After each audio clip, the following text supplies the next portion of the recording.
The compliment is not really to me, it's the compliment to the concept and the character.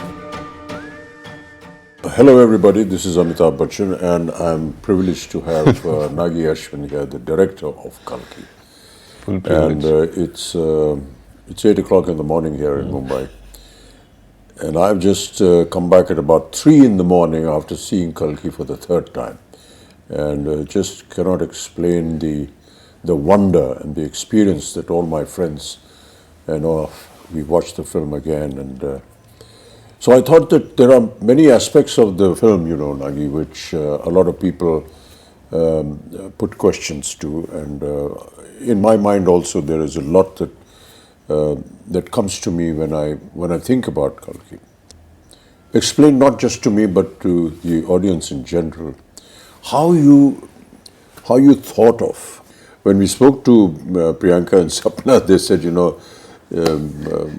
after the last film, they waited and asked you what you're going to do next, and you said, I don't know. And almost after a year or so, you went to them and said, I have something. And after that, Priyanka was saying that after hearing it, I couldn't sleep for a couple of days. And then she rang up Sapna and said, we have to start getting to work on this. So, what went through your mind and how did you conceive this? To be very honest, sir, I thought this story would be probably one of the last films I'll ever make. I thought this would be my retirement film. But yeah, we won't let you do that. Yeah, and I had like a smaller story, maybe something that was not as ambitious as this, that I wanted to start off with, and somewhere along the way, like those few months after Mahanati, I was coming across either articles or like some sort of videos about the Chiranjeevis or about some sort of a Mahabharata connect, and I was even seeing some articles where I was seeing that maybe some production houses in Bollywood were starting to think about Mahabharata or Ramayana and all of that at that time, and I had this story, I had a germ of this story already by then, and I was like, okay, so maybe it's time to bring this out of hibernation, and I took it out and I started living with it for a few weeks, and I realized that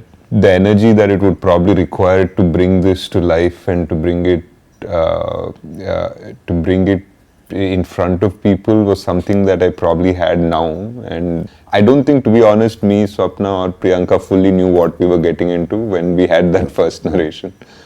That's what they also said, they suddenly realized, oh my God, we need to start working on this now if this concept and this dream has to fructify. Yeah, we started with one concept artist and we thought, we'll conceptualize the main sequences of the film. But as we kept going deeper into that rabbit hole, so to speak, we realized every single thing had to be conceptualized and every single thing had to be built, and we realized it needed an army. Yeah, you showed me a photograph of Ashwatthama who has aged and is now fighting Bhairava. Yeah. Fighting Bhairava. And for someone to have had that kind of a visual in mind, and then to be told about the title, Kalki, and 2898 AD, and I couldn't understand that. So maybe you could explain for the benefit of the audience. Core of the story was the first scene, in a way. So 6,000 years after the death of Krishna. Which is what comes in the subtitle. Yeah. So 6,000 years have passed ever since Krishna gave the shrap to Ashwatthama. So 6,000 years after, when Krishna is said to have left his body, was 3,102 BC. so to speak. So exactly that would lead up to 2898. The story of Ashwadhama happens after the 18 days of the Kurukshetra. Yeah. It happens at the very end, like after the victory, after everything. This is probably 18 days of the war yeah, for Kurukshetra. yeah, Yes. yeah. After the 18 days of the war, this is the last thing that happens in the Mahabharata, so to speak. The most important confrontation between the Pandavas and the last Kaurava, so to speak. Yeah. So I felt that this was the ending of this story, sort of, but it's also the beginning of another story. Yes. And it doesn't finish. Like, I feel it's not finished. We just, even in the Mahabharata, for what I have read, it just is like Ashwadhama is cursed and he walks into the woods. Like, he leaves Krishna and Bhima and everybody aside and he walks into the woods. We don't know what happened to him. So that's like a starting of a story. Now I wanted to know, like, if this man is cursed and he has been witnessing this entire Kali Yuga, like, that's the most interesting thought process. Like, because he is this ultimate warrior, but he's not interfering in the events of the Kali Yuga because he has a larger purpose. So I felt that it was audacious in a way for me to attempt to think that I'm finishing something that was left in the Mahabharata, but I was like, nobody's done it yet, so let's give it a shot. Yes. But why did you think like this? That I want to know what happened after that. Because in a sense, the Mahabharata ended at the end of the war after 18 days. Krishna gives this curse to Ashwatthama, end of matter. Yeah. But you said you thought, okay, what happened after that? I had really loved this dialogue in that first scene, sir. What we did, like, after Ashwadhama says, kill me now, I'm ready. Yeah. And then Krishna says, no, death is not a punishment. And then we have a wide shot of this battlefield with hundreds and thousands of people who are dead. Yes. And that, for me, even when I was writing it, that just felt like it had a deeper meaning. It feels like, Mahabharata has killed millions of people, but Krishna right now is standing there and saying, death is not your punishment, having to live is your punishment. That just meant, like, maybe there is a whole karmic level to this whole thing. Mm-hmm. And for Ashwadhama also, I felt that anger, like, though he was very cruel in that particular moment, that anger was justified because he just felt that his father was killed very unjustly. And his father was a great warrior and he was killed in the most unjust way. So his anger was justified in his own way. So now his redemption is also very justified. But we never know if that redemption ever comes, because it's not like Ashwadhama is always been evil or something like that. He's actually a very noble warrior. He's meant to be an avatar of Shiva. People say, like, Drona prayed to Shiva to get a rupam of Shiva as his child, and that's how Ashwadhama was born.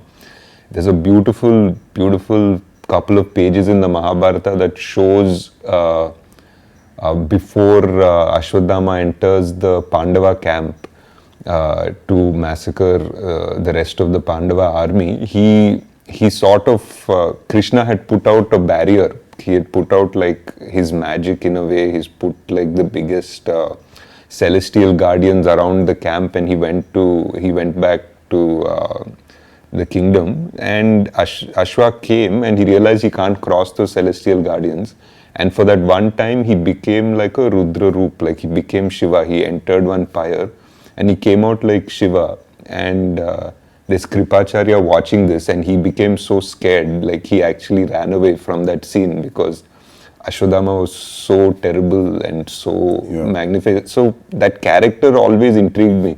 Like, you can't have an avatar of Shiva who is the greatest, is the son of the greatest warrior, and not know how his story ended. So that was the point of evolution of the idea and thought of how to continue with this. Yeah. And he wasn't also, like, the most popular Mahabharata character, because from what we've usually exposed to in serials or books or anything, we know about the main ones. We rarely know much about Ashwadhama, but I feel he was multiple times capable of destroying the Pandava army if not for Krishna. Like there were astras that only he could use, and only Krishna knew how to stop them. After 6,000 years. Yeah. You hear the words of Ashwin. Krishna saying, that when there is no water Yeah. in the Ganges. And these were all very symbolic but very pertinent little things that kept coming up. How did you conceive that the futuristic world 6,000 years from now is going to be looking like this? There were a lot of things that we tried to extrapolate, sir. Like, for example, there is massive drought now. There is clean air is already such a problem in so many places in China or even Delhi, for that matter, that buying air is going to become a common thing. It's actually become a common thing already. And the fact that physical currency is not going to exist has already happened. So a lot of things that when we started writing we thought were very futuristic have already happened by the time the film released. And we had to just try to understand that if there is no water and the biggest problem is fertility, I feel, like of man and of the soil. Like those are the two biggest things that will change the world. If human beings suddenly become infertile to a certain level, we just have barely 100 years before we go extinct, in a way. And if the soil stops being kind to us and it becomes dead in a way, then how much synthetic food are you going to develop, and how will that society be that lives only on synthetic food? So those are the two big things we tried to explore, though we didn't have time to really get into the details of it, but that was the thought process. During the portion when they were designing all this, were there any questions that ever arose in your mind? Multiple, sir. There were because like almost everything, because when you're trying to design a whole world with an ecosystem, with an economy, with all of that, there'll be so many contradictions. Like even just the architecture of things, there'll be like, what are your vehicles running on? Like if it's running on this, then why don't these people have access to it? And what access does the complex have? So suddenly we're designing a whole world, right from the economy to its power systems to grid to like what do people do? How are they making money? And is there a welfare system in this world? Like there's so much discussion, and after I think 5-6 days of brainstorming, we usually just stop and say, enough, let's get back to the story. I was talking to some people about Shambhala and what it was, and that is something that they said, that this Shambhala is something that is under the earth. It's there in the Buddhist thought process. I personally felt that there is a scene when Mariam comes forward before she sings that song, to that circular that design, mandala, which I don't know whether I'm correct in saying that, but it's a very Buddhist. So is that what went through your mind? It was, sir. I think the idea of Shambhala is something that is very similar to our culture and Buddhist culture, even Persian culture. They have different names for it. And I felt that it's very interesting that all of them have names somewhat similar also. Somebody calls it Shangri-La, somebody calls it Shambhala, and all of them say that it's a place where people are going to sort of retreat to in the Kali Yuga, when adharma becomes so much more outside, and that's where the avatar will come, the savior will come, so to speak. So I felt it's very interesting that so many cultures have the same idea. And the idea of the symbols in Shambhala was like a mix between the chakras that we have, the Sri Chakra and all of that, combined with the mandalas that Tibetans have, which are so similar.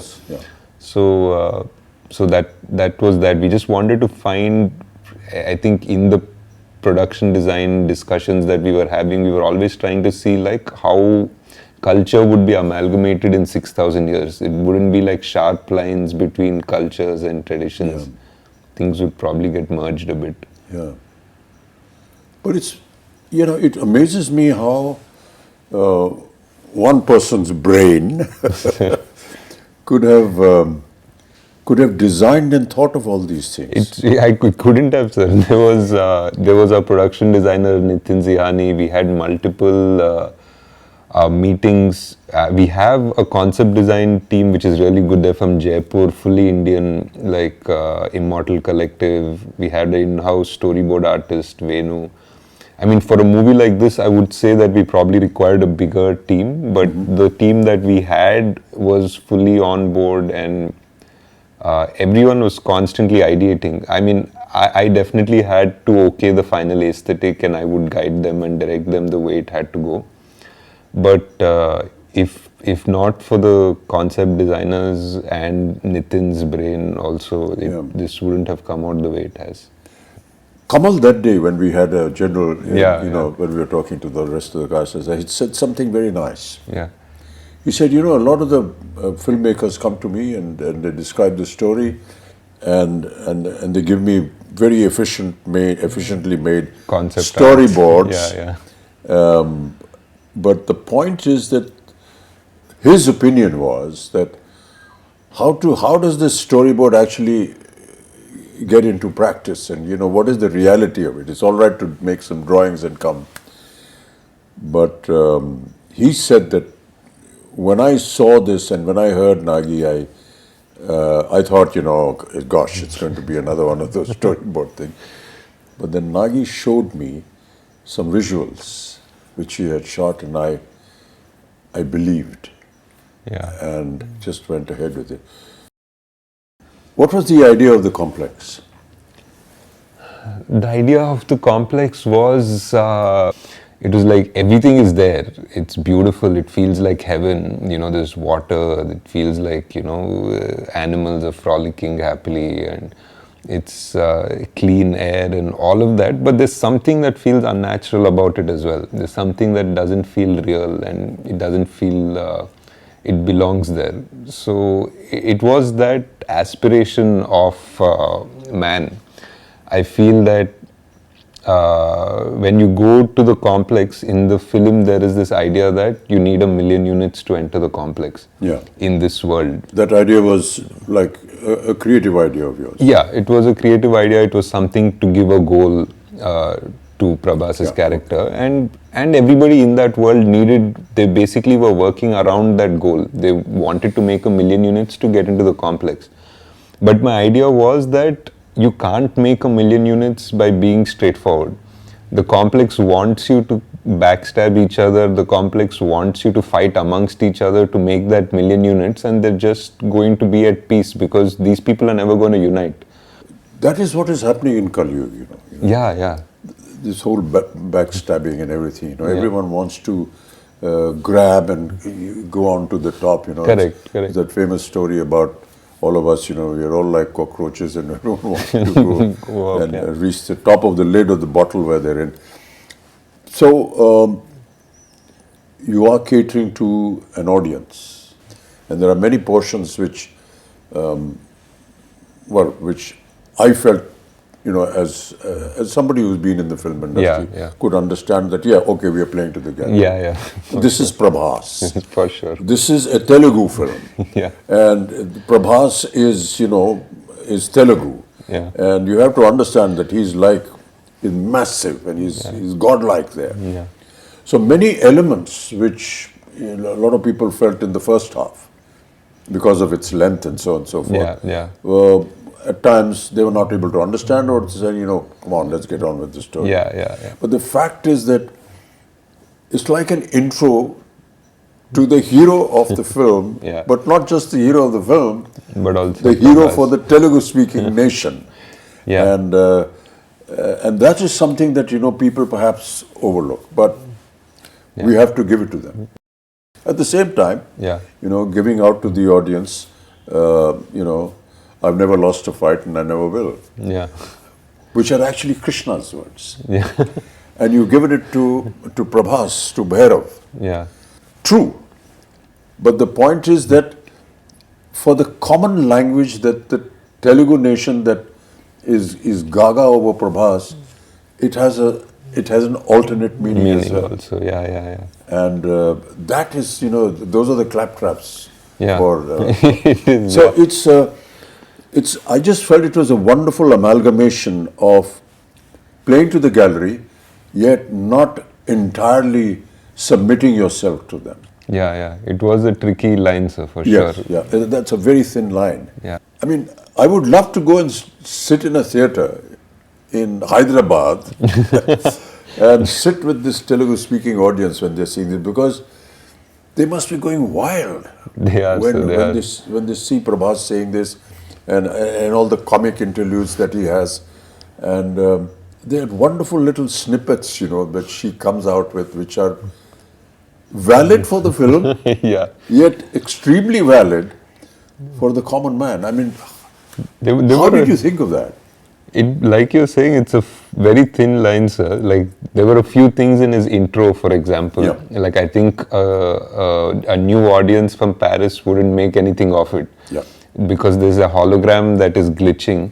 It says possible rebel, 5-star bounty. Yeah. And then it just glitches just for a moment right next to Prabhas and says rebel star for like an instant. And that's a claptrap for sure. yes. And but for anybody on the outside, it doesn't make any difference. It was hard to design something like that. And there was something also where Bujji says, even I have some fans, and Bujji says, yeah, you have a rebel fan. Yeah. and again, for another audience, it doesn't make any difference because he was a rebel. We established right. that. No, that's what I felt. It was a brilliant amalgamation of playing to the gallery playing to the audience in Hyderabad, yet not moving away from the concept of the film. Yeah. The concept of fertility. Yeah. Was that a story imagination, or is there some kind of a link? It was a bit of a story imagination, sir. It felt like in the Kali Yuga, like what is the last thing that can be taken away from us is the gift of life. People's morality and this and that and everything. And the last thing that would die is the actual gift of life, like whether it is food or whether it is the chance that we procreate and make and continue our species. So just the fact that that there was a dialogue which said that I will be born in the last womb of the Kali Yuga. So that was there in one of the earlier drafts, and it felt like that was the most dramatic way to introduce our savior. Yeah. And a lot of questions being asked is, how do you manage to perform when you don't have the props around you? Yeah. We really tried in this film to build as much as we could, sir. Like whether it was the off sector where there was desert and the truck and everything, or Shambhala, the bridge. We tried our best to give as much, but yeah, there were definitely sequences where it was just a blue screen. And we all know that Indian cinema works on poetic justice. Yeah. And I keep quoting this from my father, who used to watch a film during his last days every evening, and I was to ask him, what is there in watching a film? So he used to say that, I get to see poetic justice in 3 hours. So during the length of the film, at the end of the film, there's poetic justice. To bring that kind of poetic justice in Kalki, in the Mahabharata, is it going to be factual? Is it not? I mean, this we will discover in part 2.